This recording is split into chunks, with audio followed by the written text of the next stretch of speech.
Guys, welcome to white வட்டாரம். இப்போ நம்ம எங்க வந்து பாத்தீங்கன்னா இன்னைக்கு சென்னைக்கு தாங்க வந்திருக்கோம்.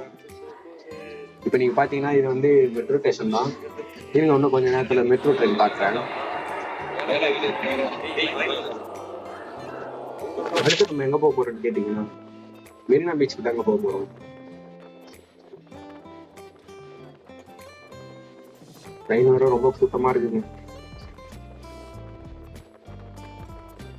ஏங்க இந்த லோக்கல் ட்ரெயின்லாம் ஸ்டார்ட் ஆகிறப்ப ஸ்லோவா ஸ்டார்ட் ஆகிற மாதிரி இருக்கு.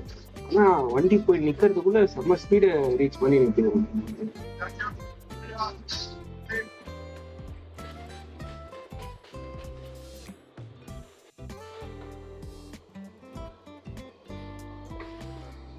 கைஸ், ஆப்போசிட்ல ஒரு ட்ரெயின் போறத நம்ம ட்ரெயினை ஸ்லோ பண்ணிட்டாங்க கைஸ். பாருங்களேன் இவ்வளவு ஸ்லோவா போகுது. அவனுக்கு ஏத்த மாதிரி நம்ம ட்ரெயின் சொல்லணும். வேகமா வராங்க கைஸ், கொஞ்சம் வேகமா இது கைஸ்.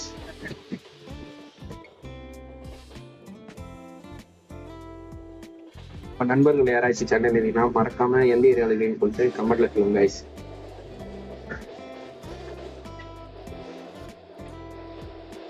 பாருங்களேன் எவ்வளவு அழகா இருக்கு. குட்டி குட்டி வீடு கைஸ்.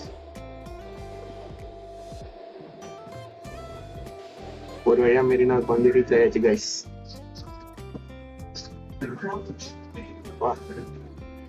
பீச்சை பார்க்க அவ்வளவு சந்தோஷம். இந்த சைடு மக்களும் குளிச்சுட்டு இருக்காங்க. நம்ம ஒரு ஸ்பாட் தனியா வந்திருக்கோம், பாத்தீங்கன்னா தெரியும். அதெல்லாம் உட்காந்துட்டேங்க அப்படியே. நீங்களும் பாருங்க அந்த கடலை எப்படி இருக்குன்னு போது.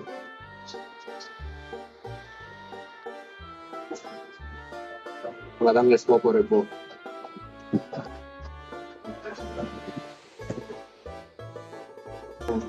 ஒரு டிராக்டர் வச்சுதான் போட் எல்லாம் கரைக்கு ஏத்துறாங்க. பாத்தீங்கன்னா உங்களுக்கு தெரியும். அதாங்க நம்ம மக்கள் இப்போ பல மக்கள் விட மாட்டாங்க. பாத்தீங்கன்னா தெரியும், டிராக்டர் வச்சு மாடி அந்த போட் அப்படியே வந்து மேலே ஏற்றுறாங்க.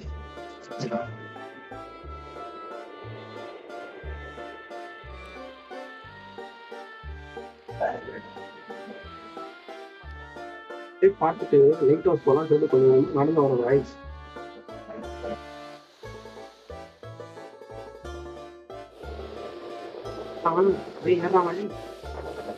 ரைஸ் நான் ஒரு ரெண்டு புக் சொல்லுங்க ரைஸ்.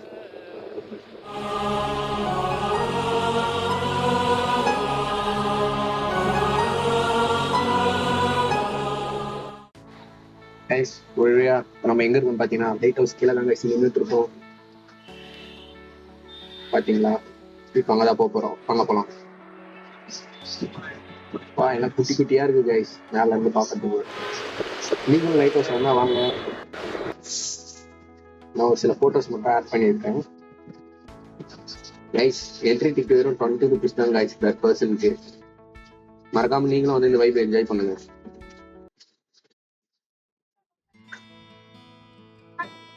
கைஸ், நீங்களே என்னோட சேர்ந்து பீச் வைப் என்ஜாய் பண்ணிருக்கீங்கன்னு நினைக்கிறேன். மறக்காம சப்ஸ்கிரைப் பண்ணுறீங்க, லைக் பண்றேன். அப்புறம் அடுத்து என்ன பண்ணணும்னு சொல்லிட்டு கமெண்ட்ல போடுங்க. உங்களுக்கு இது அலங்கார விளக்கம் பிடிக்கும் அப்படின்னா கமெண்ட்ல சொல்லுங்க கைஸ். தேங்க்ஸ் ஃபார் வாட்சிங்.